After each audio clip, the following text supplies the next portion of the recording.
Boom. All right, ladies and gentlemen, email. I know it seems ancient, but it still works. And we're going to talk about the digital future of email on this episode. So let's get this one started. Here we go. Shut up and sit down. Look, a business can give you everything you want in life. Prestige, wealth, freedom. It can also take everything away from you. This show is for those who are willing to take that risk.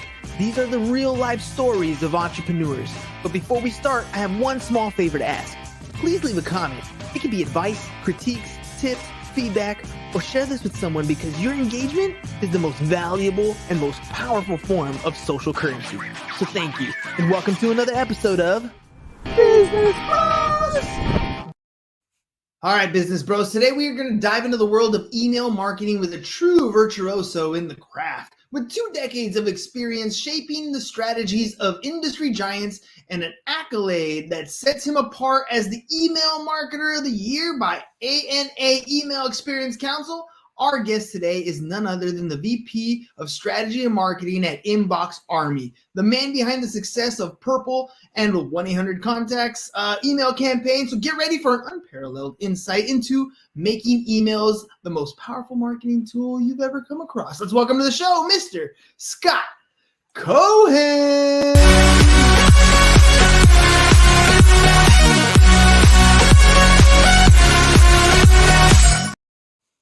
Scott, welcome to the program, man.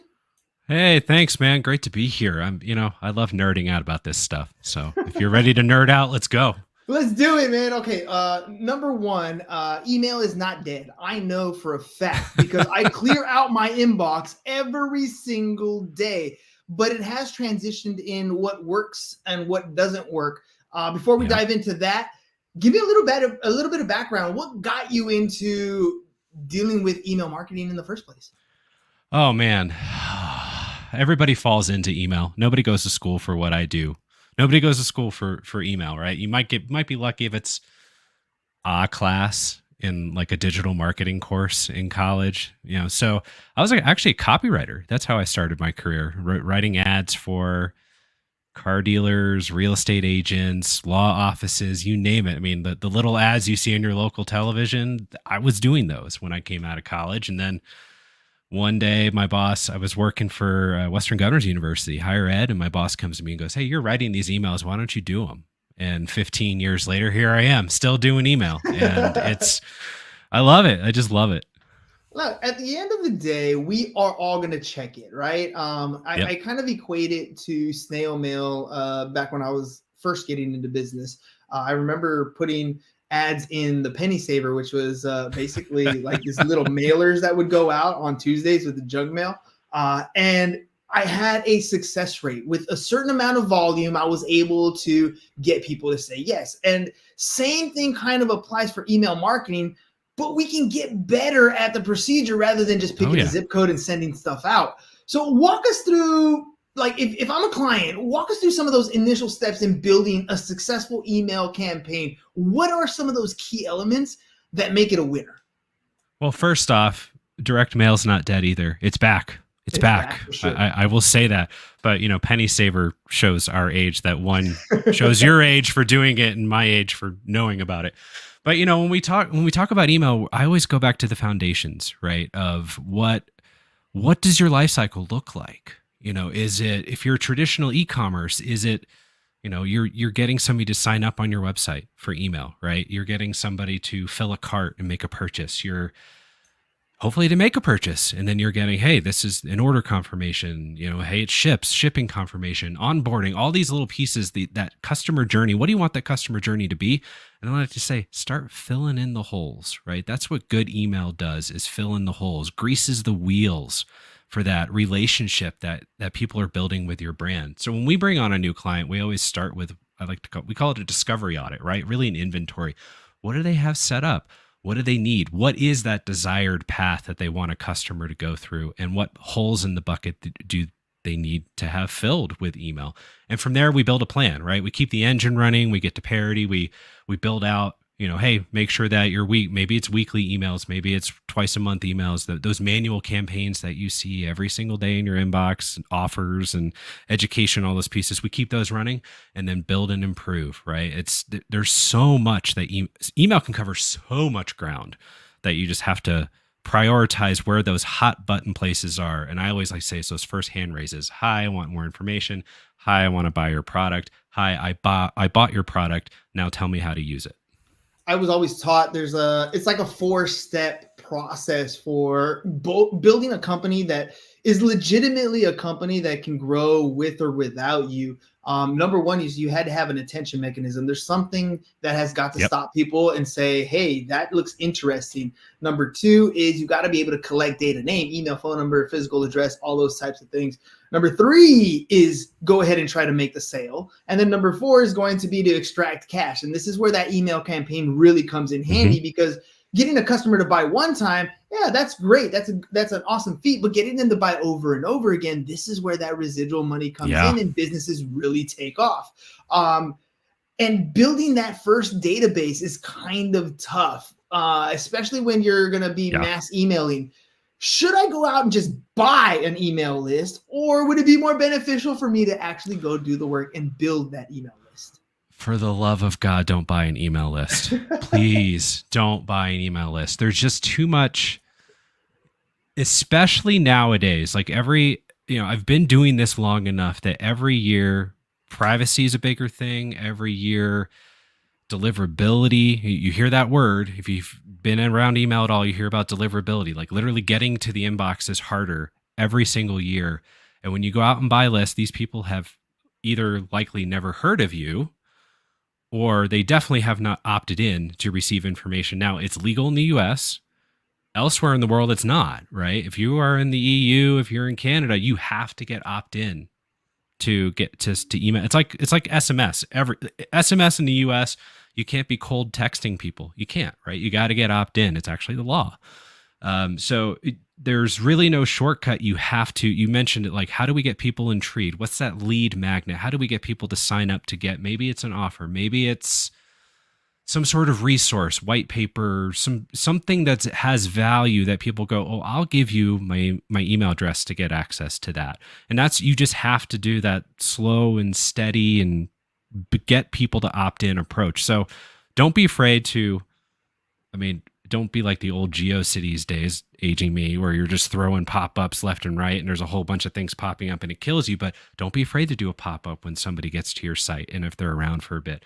Don't be afraid to do an exit pop-up, right? You see someone's trying to leave after spending a good solid couple minutes on your site. Hey, would you like us to send you more information? Sign up here. So don't be afraid to ask for it. You have to ask for it, especially as the cookies, by the end of this year, cookies are going to theoretically be gone, right? Or I would argue it's going to be behind the Google paywall, but that's another story.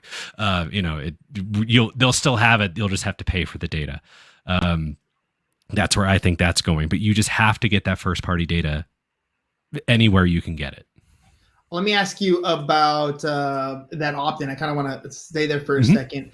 And I don't think, when you're first starting a business, you're wondering about building up that database. And you kind of, you talked about exchanging something of value, and that's absolutely probably the most important thing that has to happen up front. Number one, for the relationship. Number two, for the permissions.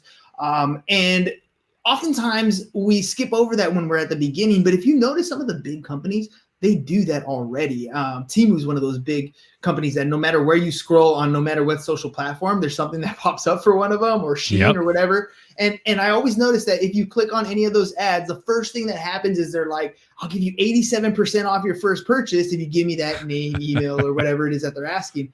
That value exchange is also one of those marketing lessons that can open the door to the relationship further, much more beyond than just grabbing that email. In your experience, when you're working with customers, how often do you spend time finding that value to exchange for the data to help build that?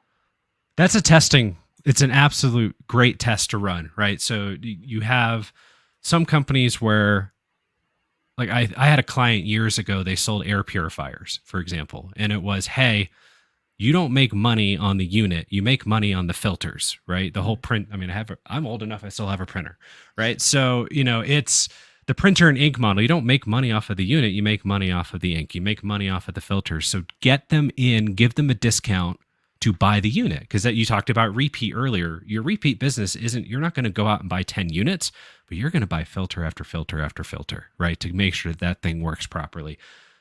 For other companies, a discount may not make sense, or you may not want to do a discount up front. You don't want to bring in those people because you may find that offering a discount, you may get more people in, but if they buy on a discount, they may not buy again, right? So you have to really lean into that data and figure that out. But you can also test, right? You can test % off, dollar off. You can test free products. You can test, like I mentioned before, white papers or some sort of guides or things like that that get people like, it wouldn't behoove me as running an email agency to go out and give discounts on service. It would behoove me to go, give me your information.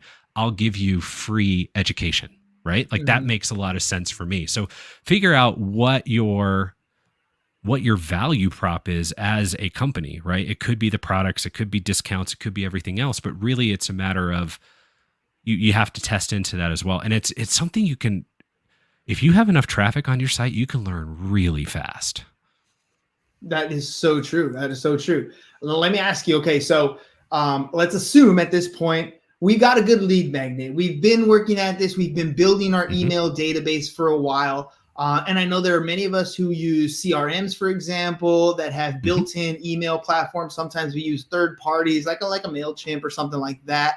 And they all have these really cool ways of creating emails and email templates. But like you said earlier, getting into that inbox can be really tough. So my question is, do I use those fancy email templates, or do I stick to just the straight, old school letter? Hey, you name of client, blah, blah, blah. This is the information, and maybe a link at the bottom to get you to move to that next step, and keep it simple. 2 words, test it. For sure. So, and here's why, right? Because I've run designed email versus plain text, and plain text is one, right? But not all the time. It really does depend. And I think you can, and that's, if you asked any email marketer a question, odds are the first 2 words out of their mouth will either be, it depends, or test it. Yep. So, there's value in being there. There's value in having that personal touch, right? If you're a small business and you are the value, like, I'm a CEO now, would my voice be valuable, right? Would that work? That's what you want to figure out. But, if you are offering something that if your product is aesthetically pleasing and beautiful, like it's that brand approach, right? The holistic brand approach that your emails need to match. The aesthetic value of your website, the aesthetic value of your product. And you could use plain text as being disruptive. You talked about deliverability. There is a lot that goes into deliverability, and we could spend an hour on that, and I'm not going to because I'm not an expert. If you wanted an expert, I could make 3 calls and have them here, right? But it's a lot about, there's technical requirements that go into that. Oftentimes, the content is the last straw. Right. And usually content issues come into, you have really shady links that you're using. Like, free advice, don't ever use a bit.ly link in an email. Just don't. Right. Like, you need to use a full link because people will use bit.ly links to hide bad things. Right. Spammers will do that. So when the filters find a bit.ly link, they go, oh no, this could be a bad thing. So there's a lot that goes into it. So I would say, if you have something aesthetically beautiful, start there, and then try plain. Your plain text is disruptive. If you are really kind of a personality driven, then you may want to start with plain text and then test into more, what I would call more designed pieces, right? I mean, it's that whole branding element that you want to bring to it. All right, no bit.ly links. So yes. What about like hyperlinking, like creating, click here and then putting the link behind that? Is that cool, or should I have the actual link present? No, you're cool to do that. Text links that, you have like a text and it's a, an anchor for a hyperlink. That's great. The link you use to connect to that should be a full link that's legitimately to your site or to a lead magnet or whatever you're going to be, whatever your landing page is. that link you're putting there should not be a bit.ly link or anything like that. All right, fair enough, fair enough. Little tricks of the trade here. Yeah. Now, you guys get to work with a lot of different clientele in a lot of multiple industries. What challenges are you facing right now in the email space? Obviously, it's changing every single year, like you said. What are some of the challenges that we're facing today, and what are you doing to overcome them? I mean, the deliverability piece is a big one, right? That Gmail and Yahoo started in February with upping their authentication requirements. So you've probably heard of DMARC, DMARC. That's a requirement now for anybody who's mailing more than to more than 5,000 Gmail addresses a day. More than I want to say it's 5,000 Yahoo addresses a day as well. So if you have a list of 10,000 people, odds are over 50% of them are Gmail, unless you're in B2B. It's just the nature of the beast. I mean, we have some clients where 80% of their list is Gmail. It's just because everybody's on Gmail, right? Yeah. I mean, if you think about it, Android, right? Android is a Gmail thing. So it's Google, it's Gmail. So, and around the world, Android is more than 50% of the market. It's only here in the States that even iPhone has, a heavy market share. So those are pieces that are new, although really, if you're doing things right, those are probably already set up. There's a couple other requirements there that we've gotten some work of just helping people get up to code if we were doing builder speak. But then, just the deliverability is always a challenge, and it always has been. Like I said, it just gets a little harder every year, but the people that are doing the right things, which, we try to make sure our clients never purchase lists and, are taking care of, not mailing people over and over and over and getting no engagement and continuing to mail them, having some sort of suppressions and segmentation and things of that sort. I think the big thing that's really coming now, and it's going to feel a bit like a cop-out answer, but AI is definitely starting to take hold in email too. There's how people, I think we're going to get away from building full emails as a whole. It's going to be a lot of what I call, there's going to be tile creation and prompt engineering. And you've probably talked about that on previous shows or with previous guests of the prompt engineering and how we're all going to need to get smarter about that. But training your own AI, like not relying on ChatGPT, you're going to have to do your own engine to learn your brand, because brand voice is the hardest thing for AI to replicate.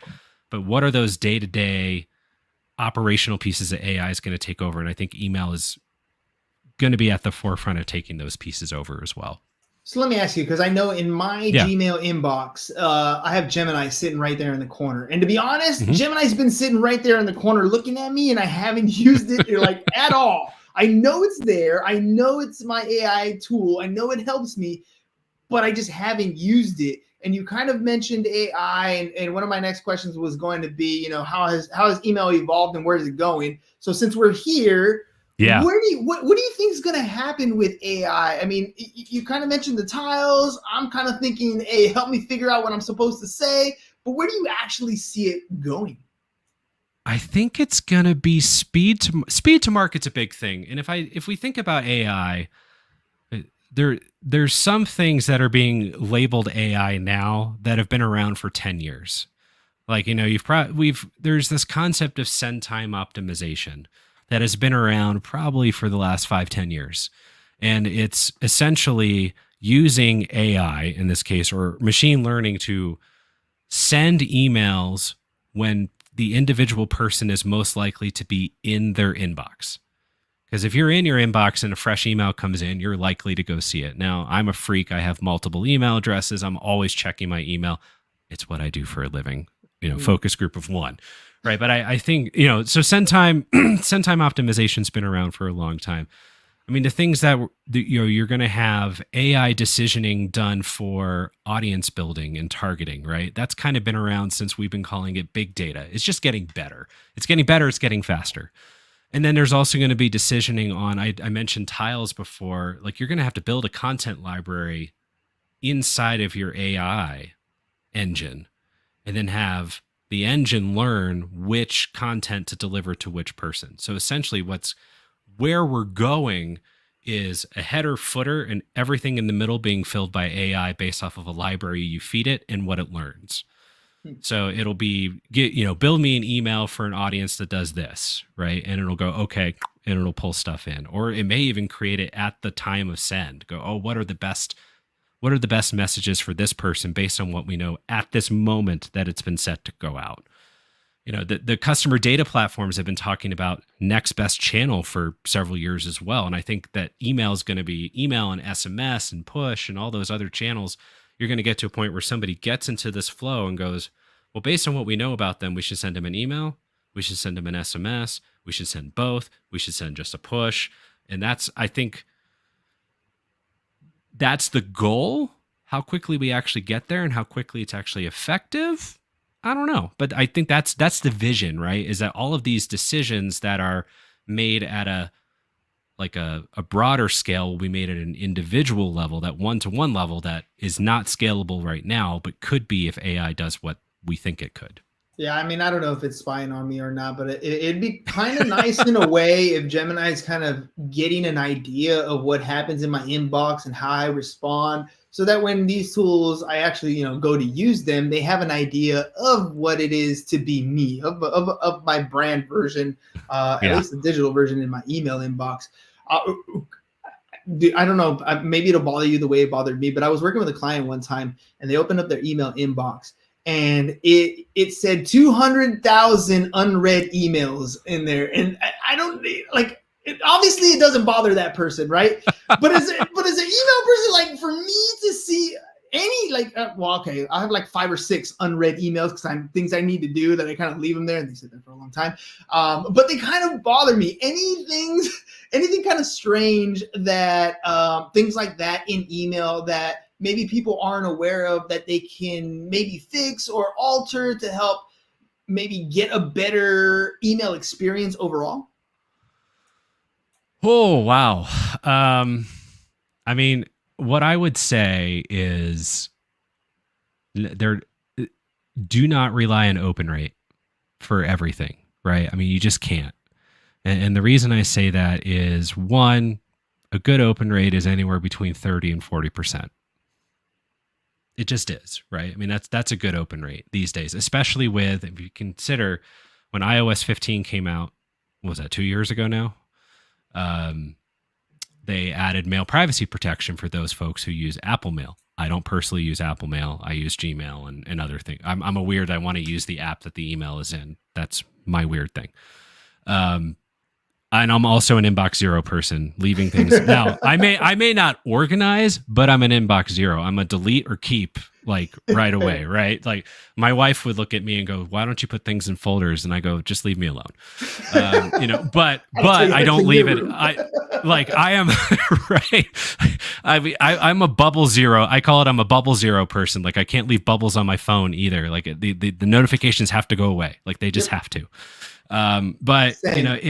But the open rate basically overnight, or within about 6 months of iOS 15 launching and, everybody moving up to iOS 15, I mean, there's, an adoption curve, of course.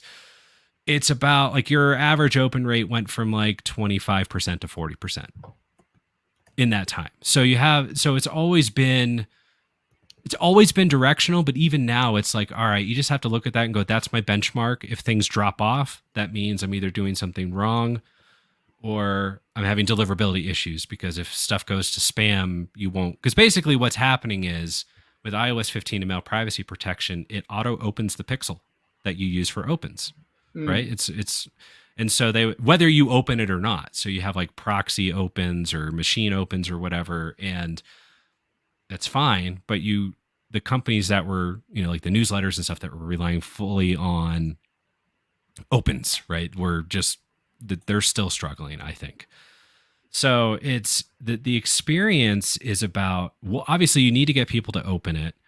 You need to get people, but the goal is to have it scannable and click through to the website, whatever your conversion metric is, right? It could be a download for a guide. It could be, click to call or schedule an appointment if you're doing, you want to get in touch with salespeople, whatever your conversion metric is, the email needs to be geared toward that, right? And then you should measure it that way. It could be that it's clicks. It could be obviously purchases, things of that sort. but you also need to look at, you talk about experience, realize that there's value in being there. Mm-hmm. So I'll give you an example. A few lives ago, the company I work for, we sent a lot of the same emails, a lot of just staying top of mind to sell the product. It was something that had it was a replenishment product, right? And so you had to buy every so often. And the email numbers feel low. They just do. And so I went to my data analytics team and I said, give me everyone who we sent an email to last week and converted in any channel within 48 hours. Then give me the split revenue by those who opened the email and those who didn't open the email. And 40% of the revenue from that week came from people who did not open the email.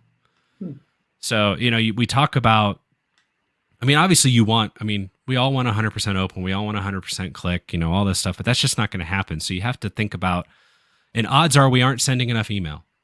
It's hard to believe, but odds are you're not sending enough email to maintain that branding top of mind, especially if you have something where people buy and then they won't buy from you for 6 months. If they come back at all, how are you going to stay top of mind for 6 months?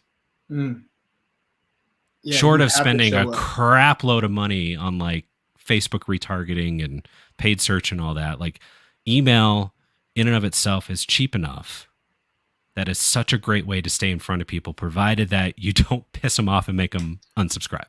Yeah, no, paid ads at the end of the day it's expensive, and the whole idea behind the paid ads, as we kind of said earlier, is to build that database, because then once you control that database, you should be able to market to them on a regular basis. And then that's on your side, right? This is where teams groups like your team at the Inbox Army can help get those continued customers. Once you've already paid to acquire the data, now it's time for you to start getting out there and actually making that money. So if people do want to find out, they're like, look, I'm sitting on this database. I don't send enough emails. I know my emails suck. How can they reach out to you? How can they find out more about what you guys do, your pricing, get information on you? Yeah, find us inboxarmy.com. We chose the name because it was less than 12 characters and easy to spell. So inboxarmy.com. You can find me on LinkedIn. It's linkedin.com. Yep, there you go. So whatever is linkedin.com/n/Scott Cohen 13. Find me and reach out, and happy to chat through what your needs are. Boom, there it is. Scott, thank you very much for coming on the program today. Look, ladies and gents, email, you got one. You're on your cell phone, you definitely have one. And if you're in business, that means that all your customers have one too. Might as well start picking up those email addresses and putting them to work. You've already paid the money for the to acquire the data. Maybe you bought a list and you shouldn't have bought a list. But either way, if you have that list that you're ready to start working and turning into dollars, converting them into actual customers, and you need some help, make sure you guys go to inboxarmy.com. Inboxarmy.com. Scott's here to help you guys get started and move in the positive direction for that cash flow. Scott, thank you very much for being on the program. Ladies and gentlemen, that's all we got for you guys today. Peace. And we're out. It's over. Go home. Is your business in need of marketing? Try starting a podcast. But not just any podcast. Podcast like a pro. We can show you how to take your business from being invisible to becoming a brand people trust. Go to www.businessbros.biz